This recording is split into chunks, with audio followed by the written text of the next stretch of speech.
Al hablar de soberanía, la palabra nos lleva a lo que es gobierno, a lo que es la potestad o la autoridad sobre la pertenencia de algo. Y présteme atención, porque esto es lo que primeramente debemos de reconocer.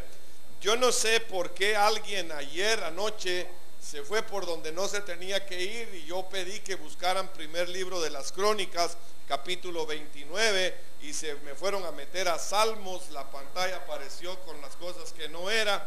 Yo puedo entender que ustedes se ponen nerviosos cuando tienen un premio que ganar, pero bueno, no está mal que una vez más vengamos a este pasaje, porque quizá lo vamos a estar usando en algunos otros mensajes más, siempre de esta misma serie, porque aquí realmente nos da la esencia de lo que esa soberanía significa para nosotros. Mire, este es un tema que no es para nada controversial, sino que todo lo contrario, como yo ya mencioné, es un tema muy revelador, o sea, tiene mucha revelación, y que también a través de la misma produce paz al corazón del ser humano, al corazón del Hijo de Dios. Ese es precisamente el deseo de Dios a través de su palabra, llegar a nuestro corazón y producir paz.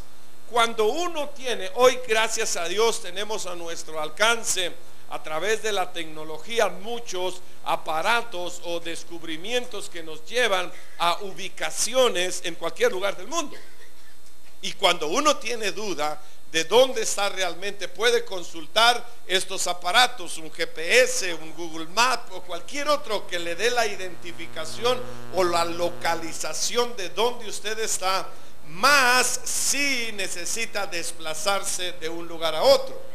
Pero en el ámbito espiritual, en el terreno de nuestra vida, en el ser interno de cada uno de nosotros, también tenemos ese GPS de Dios, diseñado por Dios para enseñarnos dónde estamos y también a dónde debemos ir. Y en esto hay que prestar mucha atención, porque en ocasiones, escúcheme bien, en ocasiones creemos estar bien o creemos estar en el lugar adecuado, pero resulta que necesitamos la indicación para movernos de ese lugar, porque Dios quiere que nosotros estemos bien.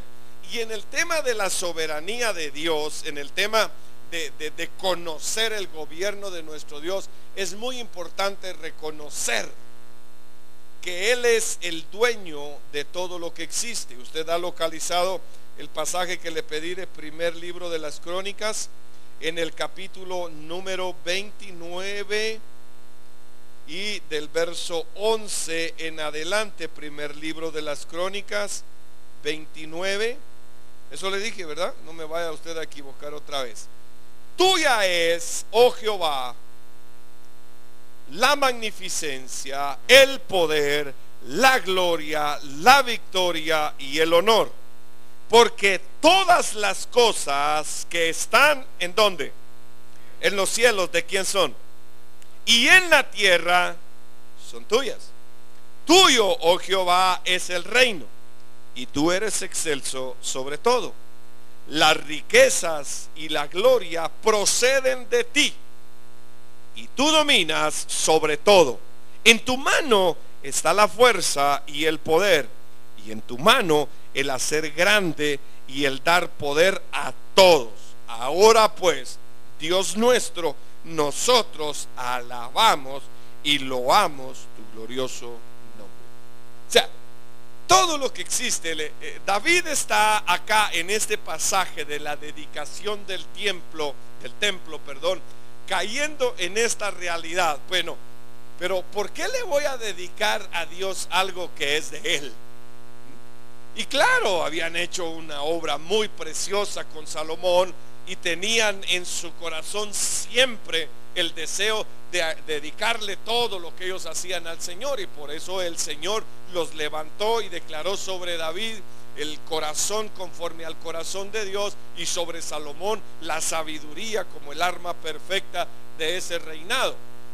Pero David cae en conclusión aquí al final del primer libro de las Crónicas que todo le pertenece al Señor, y que todo obra según su voluntad, y como dice aquí, todo lo hace el que es dueño de todo lo que Él creó. La esencia, si usted quiere que se lo diga de esta manera, la esencia de esta serie de mensajes es precisamente eso: reconocer que Dios obra sobre todo lo que existe porque es de Él, y porque Él hace con lo que es de Él lo que Él quiere. Yo anoche mencioné algunos ejemplos diciendo, si usted tiene algo, usted lo va a usar como usted quiere. Espero que lo use bien, porque Él igual es suyo. Y todo lo que existe, todo lo que ha sido creado, todo lo que está en este planeta y también fuera de este planeta, ha sido creado por Dios. O sea que Él puede hacer con lo que es de Él lo que Él quiere. Pero venga a caer usted también en la realidad que Dios es la esencia de la sabiduría, que Él lo llena todo en todo, que Él no es producto de la creación de alguien, no es producto del Big Bang como llegan a determinar los científicos, o producto de la ocurrencia de alguien más. Dios es todo lo que existe y nosotros fuimos creados por Él, y Él puede hacer, así como con el resto de su creación, con nosotros lo que Él quiera. Lo único y lo agradable es que Dios hace cosas buenas con nosotros. Dios hace puras cosas buenas con nosotros. ¿Están de acuerdo conmigo, iglesia? Dios hace cosas buenas con nosotros. Los veo, algunos de ustedes mirándome así, pastor, pero a mí no me está yendo muy bien. Pero ese no es Dios. Esto nos lleva a otra pregunta, que es a donde quiero introducirme con la ayuda de la palabra del Espíritu Santo y de usted también hoy, y es sobre el origen de la maldad. Porque si Dios es bueno y todo lo que Él ha creado es bueno, ¿por qué pasan cosas malas? En algunos materiales que he leído a lo largo de mi corta vida como ministro, me recuerdo de dos muy especiales, los libros. Uno de ellos se llama Cuando lo que Dios hace no tiene sentido. El otro se llama Cuando el infierno se nos viene encima. Tanto en el primero como en el segundo, que es un relato, todo el libro de la vida de Job, de todo el libro de Job y de lo acontecido en la vida del mismo, nos enseñan llegando a la conclusión de lo siguiente: Dios hasta el día de hoy no ha perdido el control absolutamente de nada, y que todo lo que sucede es precisamente dentro del plan bien estructurado por Él, y que va siempre a ir en beneficio de nosotros. Por eso el apóstol San Pablo escribe en su carta a los Romanos, en el capítulo 8, en el versículo 28, todas las cosas ayudan a bien a los que aman al Señor. Es algo de que nosotros tenemos que caer en cuenta siempre. Aun y cuando lo que está sucediendo hoy no nos agrade, es parte del plan de Dios. No se le escapó, no se equivocó, no se descuidó, sino que hay un propósito. Y yo sé que no agrada, pero aparece la maldad. Pero yo quiero pedirle favor que venga usted con su Biblia, por favor. Ayúdeme a Ezequiel capítulo 28. Porque necesitamos entender entonces, porque si Dios es bueno, porque si Dios hace todas las cosas buenas, porque hay cosas malas. Ezequiel capítulo 28, y vamos a leer por tiempo únicamente los dos versos 14 y 15. Estos versículos, aun y cuando pues en el escrito son profecías en contra de los reyes de Tiro, de Sidón, les digo que un alto porcentaje, si me atrevo a decir un 99% de los teólogos coinciden en que es una descripción profética de lo sucedido con Satanás. Y tanto en este pasaje 28 de Ezequiel como en el 11 de Isaías se nos da un relato de qué fue lo que sucedió, sobre quién sucedió, y hay cosas que no se nos dicen como el por qué sucedió. Pero si seguimos parados en este verso de Romanos 8, el cual yo le voy a pedir a cada uno de ustedes que se aprenda de memoria, porque el próximo domingo voy a pasarlos a uno por uno aquí a decirlo, debe de ser un bastión en nuestra realidad, en nuestra vida, no como medida únicamente evasiva para lo que está pasando. Por ejemplo, testimonio de Fabio, de Shafía, es un testimonio fuerte. Ayer todos en la familia, en la tarde, en la noche, nos desbalanceamos por un momento sobre lo acontecido con ellos. Pero cuando vemos que todo está en la soberana voluntad de Dios, aun y cuando fue un momento muy desagradable, un momento que nadie quiere pasar, sabemos, porque así lo dice en su palabra, que ayuda para bien. Que ayuda para bien, que no entendemos, pero ayuda para bien. Pero pasó algo malo, pasó algo malvado. ¿De dónde se origina todo esto? Quiero hacerles una pregunta antes de leer este verso 14. ¿Ustedes creen que cuando Dios creó todo, incluyendo al diablo, al Satanás, al chamuco, al como usted le quiera llamar, sabía que se le iba a revelar? ¿Qué piensa usted? Cuando Dios creó todo, cuando Dios creó a sus ángeles, ¿sabía que Satanás le iba a querer mover la silla o no? Y entonces otra pregunta, entonces si sabía, ¿para qué lo creó? Pues ahí está la mejor respuesta, pero profundicemos un poquito más. El hermano dice soberano. Sí, claro, Dios hace las cosas como Él quiere. Sabía que el diablo se le iba a revelar y lo creó. Ahora mire, yo le quiero contestar esta pregunta con una contrapregunta. ¿Ustedes se recuerdan de los hermanos Wright, los descubridores, los inventores del aeroplano, del avión? Ellos durante mucho tiempo trabajaron para la realización de su sueño, porque ellos habían tenido el sueño de que a través de la construcción de un aeroplano podrían trasladar a la raza humana de un lugar a otro, y de hecho lo lograron, porque hoy una millonaria cantidad de personas cada día se desplazan en los aviones que en sus orígenes fueron inventados por estos hermanos Wright. Ahora, ellos hubieran seguido con su descubrimiento si hubieran sabido que años después un grupo de locos musulmanes hubiera agarrado dos de estos aviones y los hubiera ido a estrellar a las Torres Gemelas en Nueva York, matando a más de 3.500 personas. ¿Lo hubieran hecho aún sabiendo que esto iba a pasar? ¿Qué cree usted?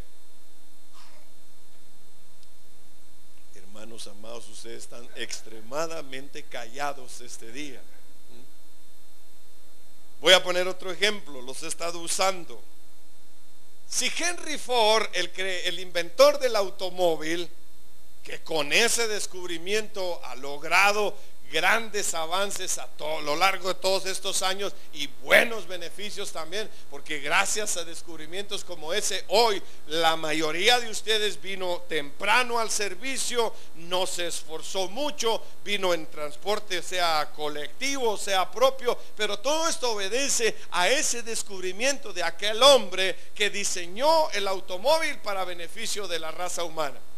Pero pregunto yo, si Henry Ford hubiera sabido que años después también un grupo de gente desquiciada iba a llenar un automóvil de cargas de dinamita y lo iba a ir a estrellar en contra de un centro comercial, matando a innumerable cantidad de mujeres, niños, adultos y todo lo demás, ¿igual lo hubiera inventado?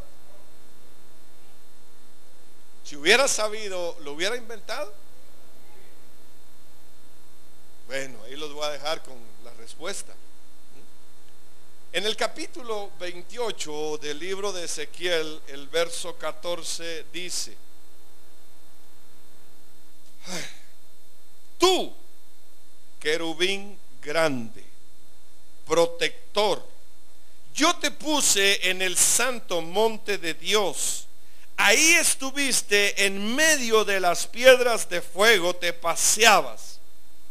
Perfecto eras en todos tus caminos, desde el día que fuiste creado hasta que se halló en ti maldad.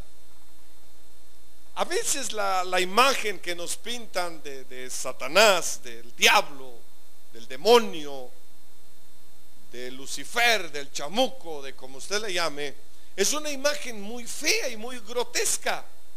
Nos lo pintan como un ser con una cara colorada, con unos cuernos y con una verruga y una cola puntiaguda y un tridente en la mano. Pero esa no es la realidad. Fíjese que aquí dice querubín grande. Y tanto por lo que nos dice acá como por lo que nos confirma en Isaías 11, donde dice que tus vestiduras eran hermosas, lucero de la mañana, porque ese era su nombre original, lucero. Por eso es que se traduce como Lucifer, porque era algo resplandeciente. Fue creado por Dios, porque Dios creó todo lo que existe, ya lo vimos, y lo creó como Él quiso crearlo. Pero aquí, hablando precisamente del origen de la maldad, del origen de lo malo, de lo que viene en contra de la perfecta creación de Dios, aquí vemos algo que podríamos determinar como un misterio. Porque dice, tú eras el sello de la creación. Lo que dice en el verso 14: tú querubín grande, protector, yo te puse en el santo monte de Dios, ahí estuviste en medio de las piedras de fuego, o sea, de los demás ángeles te paseabas. Perfecto. Fíjese que esta palabra perfecto es traducida del hebreo que dice o se pronuncia como tanim, y cuyo significado en su traducción más adecuada al español es sin defecto. O sea, Dios creó también a este Lucifer y lo creó sin defecto. Y dice acá que él se paseaba con el resto de los ángeles en ese jardín precioso, porque ahí fue puesto por Dios hasta que se halló en ti maldad. En Isaías 11 dice: hasta que llenaste tu corazón de orgullo y quisiste ser igual a Dios. O sea, lo que pasó aquí es un misterio. Yo no le puedo decir, y la Biblia nos deja entrever algunas cosas. Y cuando yo le hablo de misterio, porque la Biblia nos enseña que hay cosas que no se nos son reveladas, no le estoy dando evasivas para esto. Solo le estoy diciendo que hay cosas que humanamente no tienen una explicación. Usé este ejemplo, lo uso nuevamente. Hoy los médicos se encuentran con una serie, el campo de la medicina, el campo científico, se encuentra con una serie de cuestiones a la cual no le tiene una explicación. O sea, son un misterio. Voy a ir, mire, por ejemplo, el SIDA.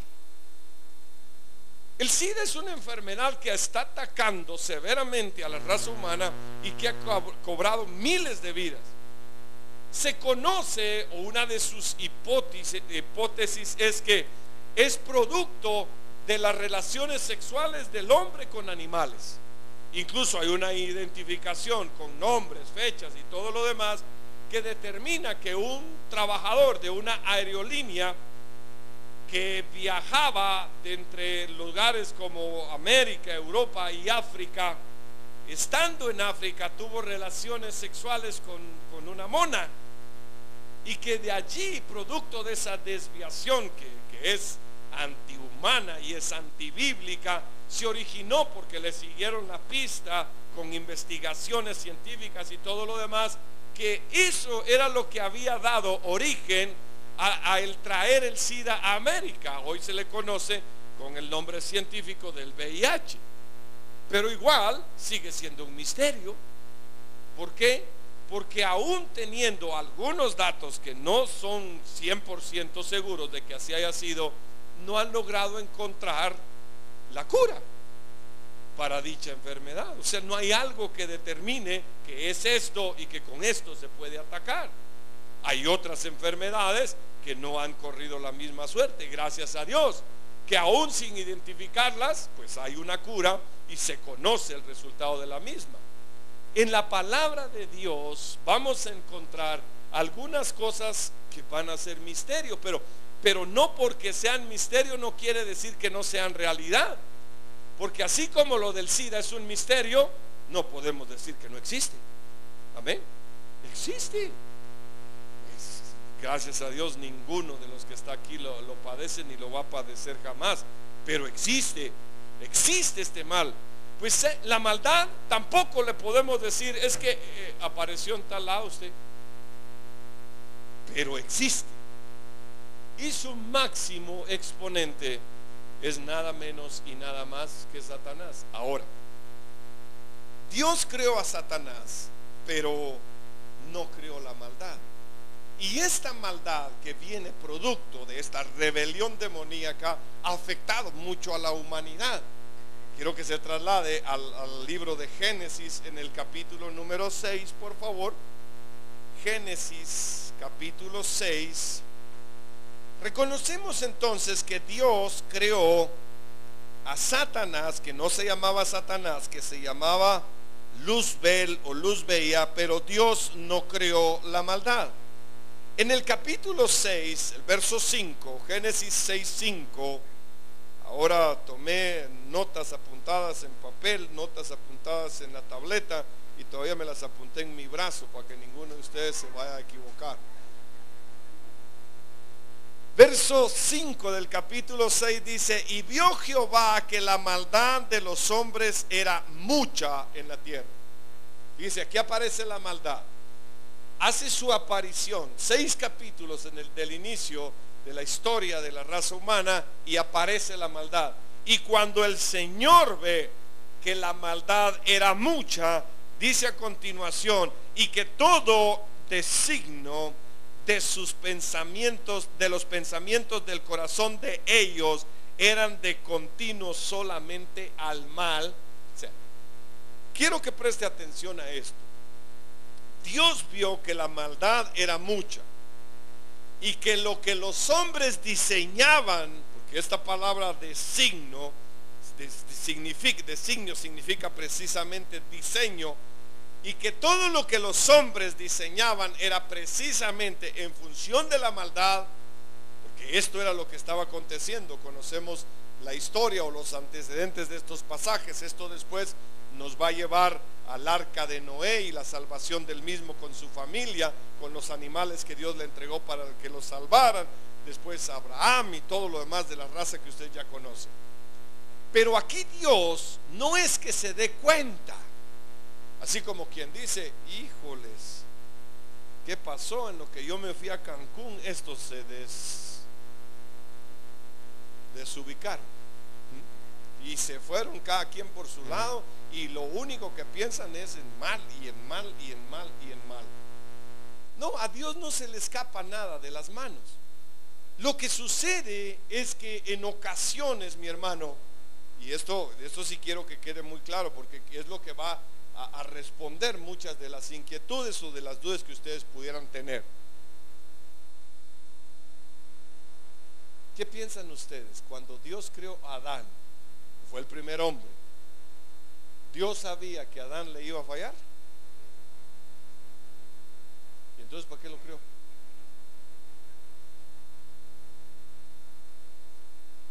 ¿Creen ustedes que Dios sabía que Adán le iba a fallar? Sí, hermano. Ya le voy a poner un ejemplo porque esto me ayuda mucho. Dios sabía, pero es mejor algo que nada. ¿Sí? Si usted tiene 50 quetzales, yo sé que quisiera tener 100 o 200 o 300, pero es mejor algo que no tener nada. No los miro convencidos, hermanos. Me voy a ir por otro ejemplo que me ayudó muchísimo en el primer servicio. ¿Qué sería, por ejemplo, esta ciudad? ¿Qué sería esta ciudad sin el Deportivo Marquense? Pero es mejor algo que nada, ¿verdad? Peor es nada, ¿o no? Pues Dios sabía que Adán, y como consecuencia a la raza humana, le iban a fallar. Pero aquí entra en aparición algo muy importante. Cuando Dios creó al hombre, lo creó con su propia voluntad. La creación es perfecta, porque Dios no creó robots, Dios no creó autómatas, Dios no creó máquinas. Dios a su imagen creó a los hombres y a las mujeres. A nosotros nos creó, pero nos creó con una independencia de voluntad. Al hablar del origen de la maldad, estamos hablando de un misterio, Pero estamos hablando que nosotros tenemos dentro de la creación perfecta de Dios la oportunidad de elegir entre lo que es bueno y entre lo que es malo. Y Dios nos creó con eso.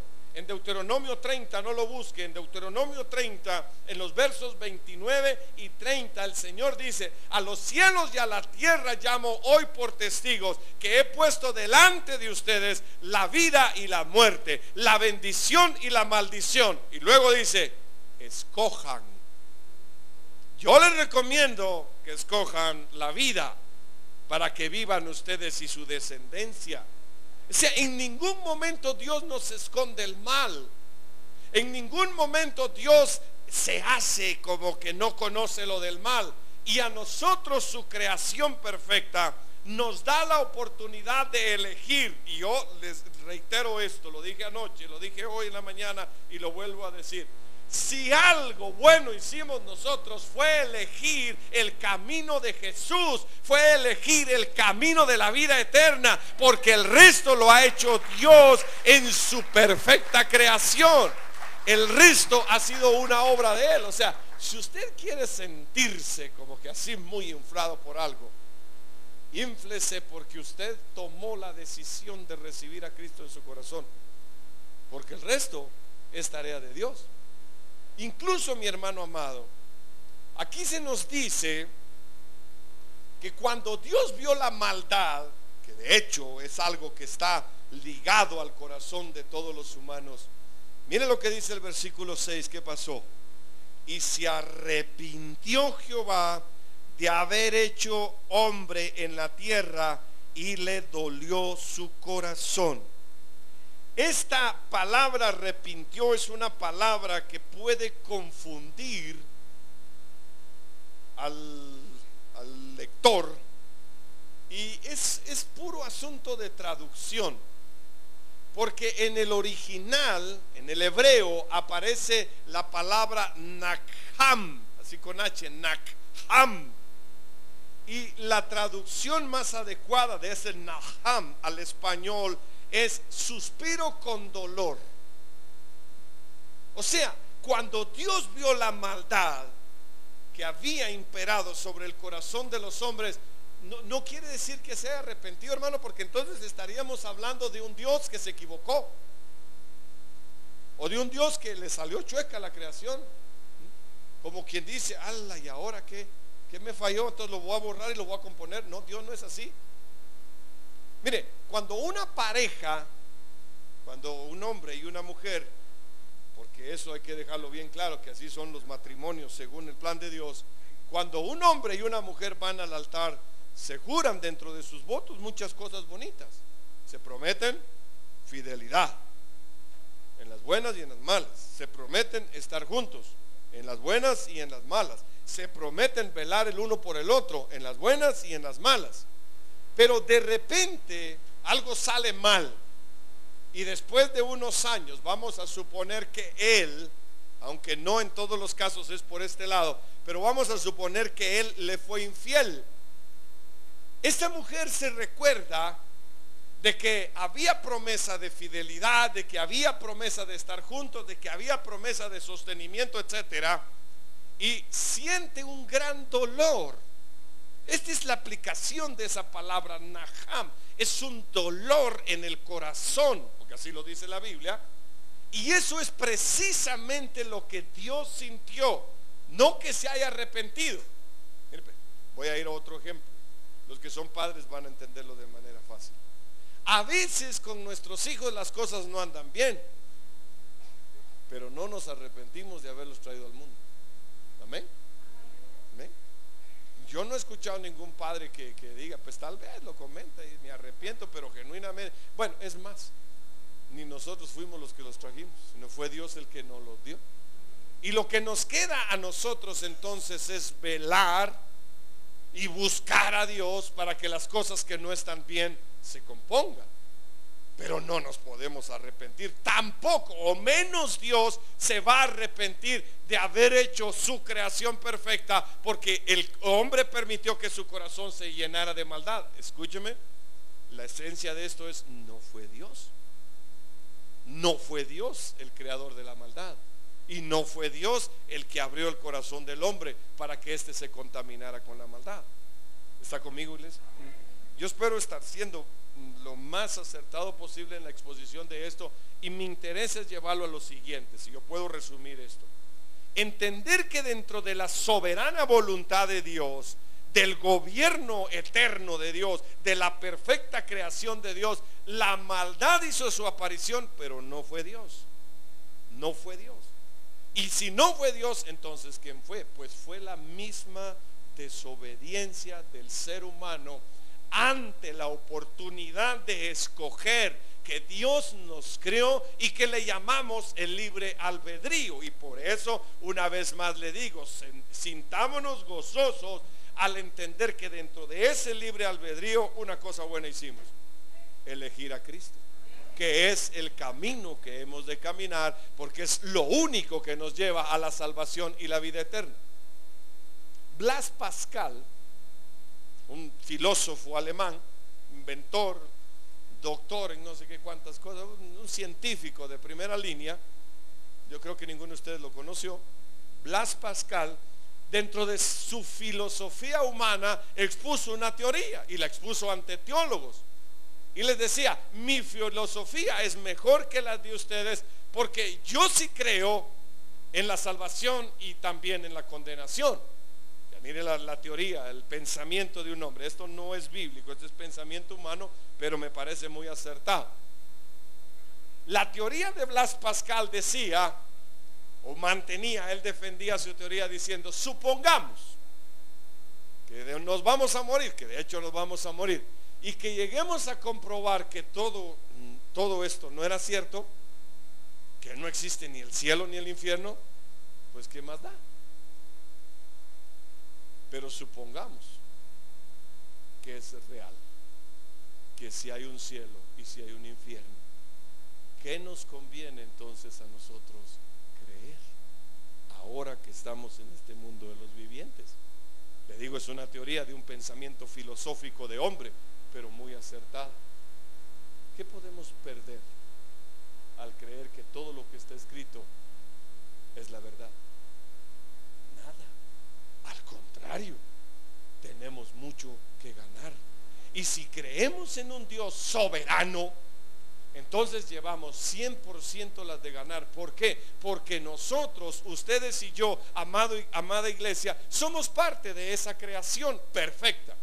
Y si algo no está bien, entonces pedirle a Dios que esas cosas por su soberana voluntad cambien, que de hecho también es lo que está en el corazón de Dios. Una cita más, quiero llevarlo a Isaías 53:9, porque Dios necesitaba la reivindicación, si cabe esta palabra, de la raza humana. Entonces, ¿cómo restaurar a algo que se había llenado de maldad? ¿Cómo recuperar lo que por propia voluntad estaba perdido? Ese es el gran dilema. ¿Cómo hacerlo? Y no es que de repente a Dios se le hubiera, yo creo que me quedé sin, pero no importa. Gracias. ¿Cómo, piense usted por un momento, cómo todo eso que había sido contaminado con maldad, cómo recuperar? No se le ocurrió un plan, no se sacó de la manga un as, no como que se le prendió un focazo, una idea grande, sino todo lo contrario. Él tenía el plan, gracias Fabio, él tenía el plan de la restauración de la raza humana. Lo que la maldad a través de Satanás había contaminado, Dios estaba dispuesto a recuperarlo. ¿Y por qué? Por una sola palabra, y esa palabra es por amor. Por amor. Y entonces envió algo que fuera completamente contrario a lo que había contaminado al ser humano, y algo que fuera similar. ¿Cómo les digo? Mire, pues, voy a usar otro ejemplo. Salud. La mayoría de las mordeduras de las víboras, no estoy hablando de ninguna persona, pero la mayoría de las mordeduras de las víboras son contrarrestadas con el mismo veneno. ¿Sí? Ahora, en el caso de Dios, era necesario contrarrestar la maldad con algo completamente contrario. ¿Y qué fue lo que Dios entonces hizo? Aquí el anuncio profético de Isaías 53 dice, el versículo 9: y se dispuso con los impíos su sepultura. Está hablando de Jesús. Mas con los ricos fue en su muerte. Deténgase allí. Esto, todo el pasaje de Isaías 53, es la declaración del padecimiento y del porqué del mismo de Jesús. Ya voy a terminar. Hágame tiempo, por favor, unos 30, 40 minutos más. Se revela proféticamente el padecimiento de Cristo. Nos interesa conocerlo. Mire qué chilero esto. Porque dice que se dispuso entre los impíos su sepultura. Usted sabe que cuando crucificaron a Jesús, allí mismo, hacia un ladito, había un montón de tumbas de fosas comunes, donde, perdonen la expresión, donde echaban a todos los crucificados, condenados y en maldición muertos en una cruz. Ahí métanlo, muchachos. Y cuando Jesús fue llevado a la cruz, entonces dispusieron también que a él, ahí lo iban a echar. Pero aparece José de Arimatea, un hombre rico, acaudalado de ese tiempo, y dice: no, yo tengo un sepulcro, mi sepulcro, el que diseñé para mí, pongan a mi maestro en ese lugar. Este hombre no conocía esto, pero esto había sido anunciado. Dice que mientras se había declarado, se había diseñado para él sepultura dentro de los impíos, fue ubicado dentro de los ricos. O sea, amados hermanos, Dios no está inventando. 700 y algo de años antes de que esto pasara, está declarado aquí en el libro del profeta Isaías. Y Dios, en su diseño en contra de la maldad, dice el resto del verso, aunque nunca hizo maldad, ni hubo engaño en su boca. La palabra nunca en el griego, en el hebreo, en el inglés y en el español significa nunca. Nunca hizo maldad. El plan de Dios para terminar con la introducción de la maldad era algo que la borrara por completo. Teníamos en contra nuestra la ley, porque la ley, y no digo que la ley no esté vigente, porque Jesús mismo dijo: yo no he venido a quitar la ley, sino a cumplir la ley. Pero todo lo que había en la ley nos era contrario. O sea, hermanos, si nosotros estuviéramos bajo la ley, apedreados, presos, varones circuncidados, ¿ah? Todos. O sea, hermanos, en contra. Por eso la escritura, y no solo la ley, sino también la condición sobre el pecado. Por eso la escritura dice que el acta de los decretos que nos era contrario fue clavada en esa cruz juntamente con Jesús, y ahí encontramos nosotros gracia. Al venir a los pies de la cruz, todo lo que era contra de nosotros quedó anulado, quedó cancelado por la obra preciosa de Jesús. Ahora présteme atención, présteme atención. No hay una evasiva en cuanto al origen de la maldad. La realidad es esta: Dios no la creó. Y cuando pasa, cuando suceden acontecimientos, mire, hay cosas que nosotros quisiéramos o creemos no entender, y que cuando esto pasa, lo primero, la actitud común del ser humano es echarle la culpa a Dios. Dice: Señor, ¿y por qué se murieron no sé qué tantos en tal circunstancia? ¿Va? Tomamos en la mayoría de los casos reacciones adversas en contra de la naturaleza, y no nos damos cuenta que somos nosotros los que hemos fallado. Digo, los huracanes, por ejemplo, es el sistema de riego que Dios usa para su creación perfecta. Pero ¿va usted a creer que el hombre se le ocurre ir a hacer su mansión a la orilla de la playa, de edificios de lujo, o ubica su vivienda en donde pasaba antes un río? Y cuando a Dios se le ocurre regar su creación perfecta, ¿y cómo es que vamos a hablar de un Dios que es amor? Si mire cuántos se murieron, si un tsunami, si esto y lo otro. O sea, Dios no hizo eso. Quizá nosotros escogimos por donde no teníamos que escoger. Dios sigue siendo soberano. Y mire, yo meditando sobre esto hoy en la mañana, me recordé de algo que había escuchado. Y la ventaja de tener el infiernet a la mano es que uno pues de inmediato se puede ir a las descargas y entonces conseguir el material. Me recordé de algo que había sucedido en el 2007, no hace mucho, y yo sé que algunos de ustedes lo leyeron, y si no, pues presten atención, les va a causar como a mí un tanto de risa y un tanto de desconcierto, porque como hay gente así. Estoy hablando de algo que pasó hace 7, 8 años. Y dice, un senador estadounidense demanda a Dios por causar catástrofes en el mundo. Imagínense qué grueso es esto. ¿Cómo estamos equivocados, hermano? Washington, sí, dice, como leen, un senador estatal de Nebraska, concretamente Ernie Chambers, presentó una demanda judicial contra Dios. Estoy leyendo una nota de Euroexpress. Una demanda judicial contra Dios.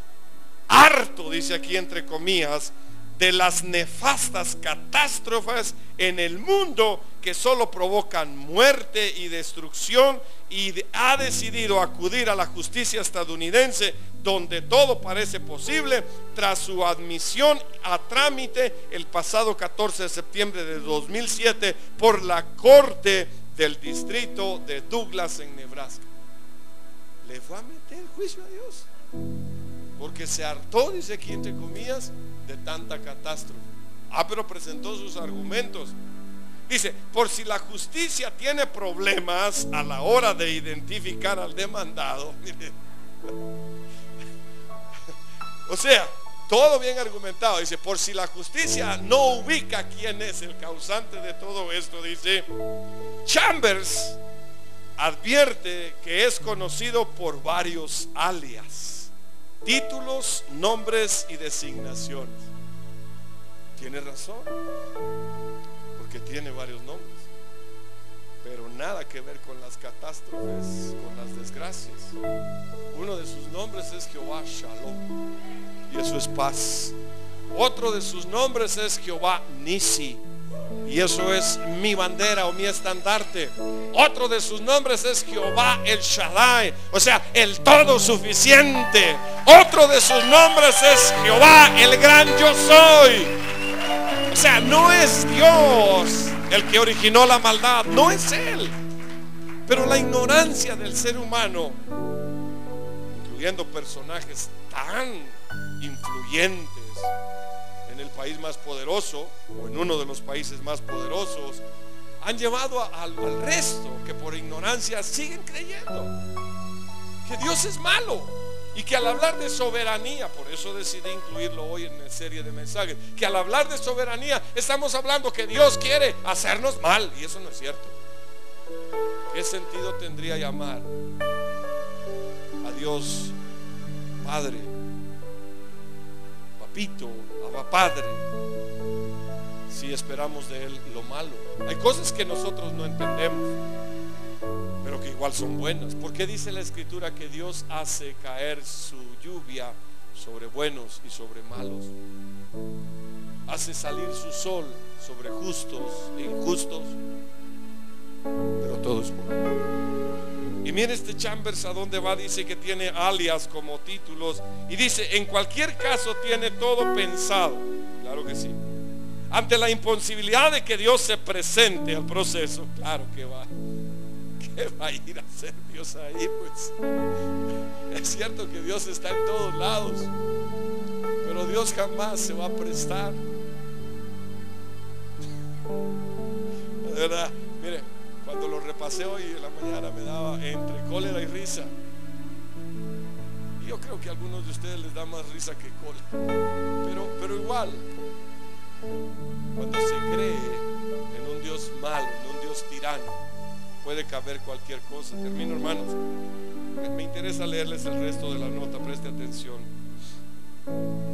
Porque dice que aunque no cree que Dios se presente en el proceso, se cita a los representantes de varias religiones, denominaciones y cultos a que de manera notoria, reconociendo ser agentes del demandado, hablen en su representación. Hijo de la vaca, que no se le ocurrió mandarme a llamar a mí, man.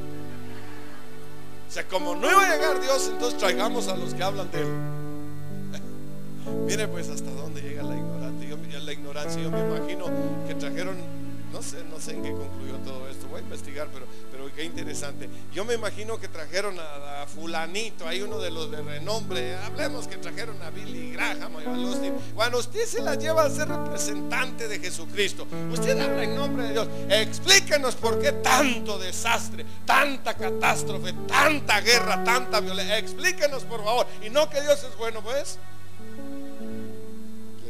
más sencilla es que lo que está pasando malo no lo creó Dios, lo creamos nosotros por nuestra desobediencia, por nuestra ignorancia, por nuestro desconocimiento de que tenemos un Dios bueno.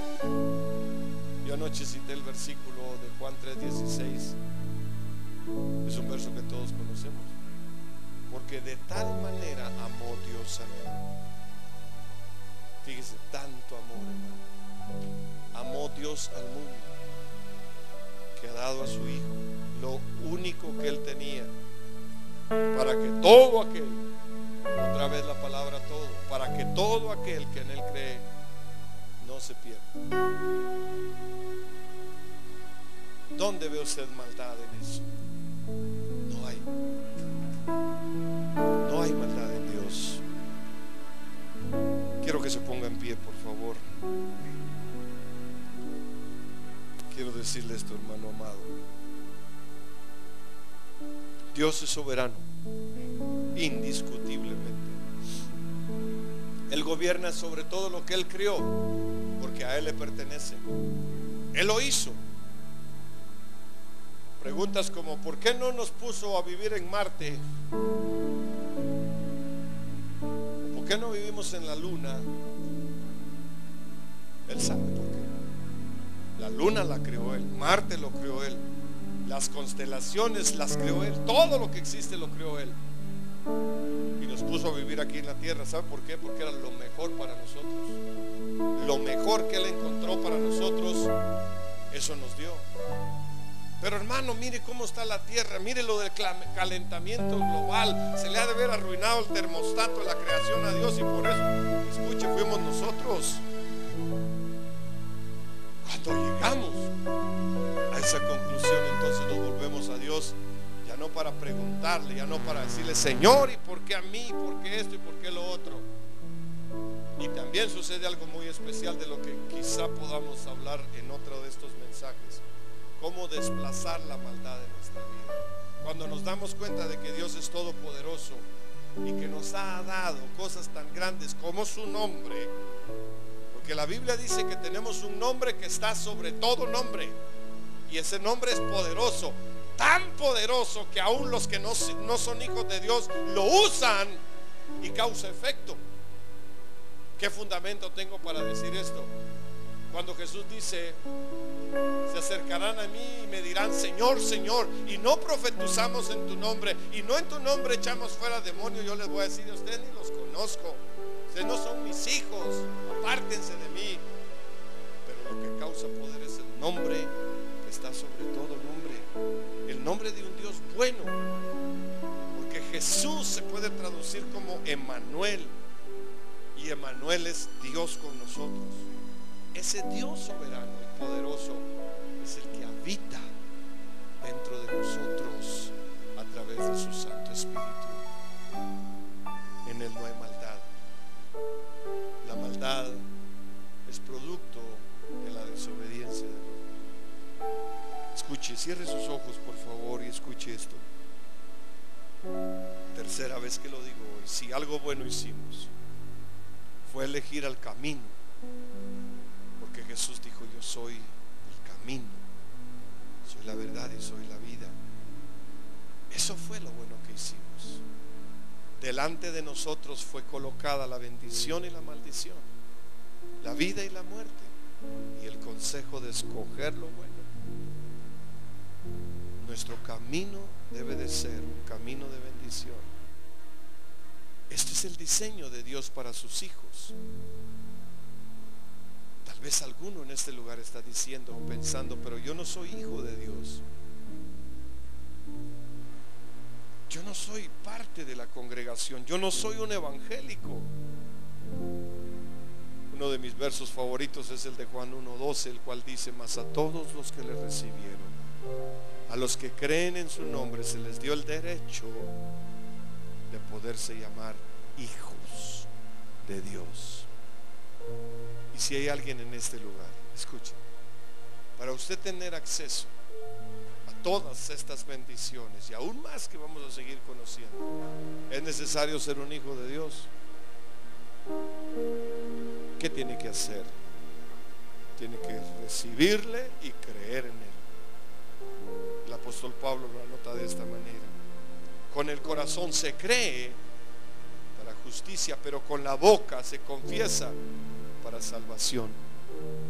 Y si hay alguien en este lugar que aún no tiene el derecho, que no cree tener la autoridad de poderse llamar hijo de Dios, allí donde está, con la seguridad y la confianza puesta en que a través de esta oración va a alcanzar ese derecho, lo voy a guiar a través de una oración. Diga conmigo: Señor Jesús, hoy sé que tú eres el Hijo de Dios, el plan perfecto para mi rescate. Hoy, pidiéndote perdón por cada uno de mis pecados, me arrepiento de los mismos y te entrego mi vida. Abro mi corazón para que tú habites en él. Desde hoy en adelante mi vida te pertenece y sé que harás cosas buenas con ellas. Te doy gracias, Jesús, por recibirme, porque desde hoy mi corazón te pertenece. Gracias, Jesús. Amén. Amén.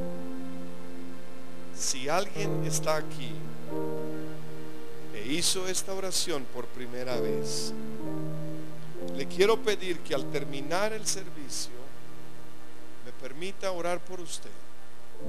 Quiero instruirle en algunas de las verdades del Evangelio y ayudarle en su nueva vida como hijo de Dios.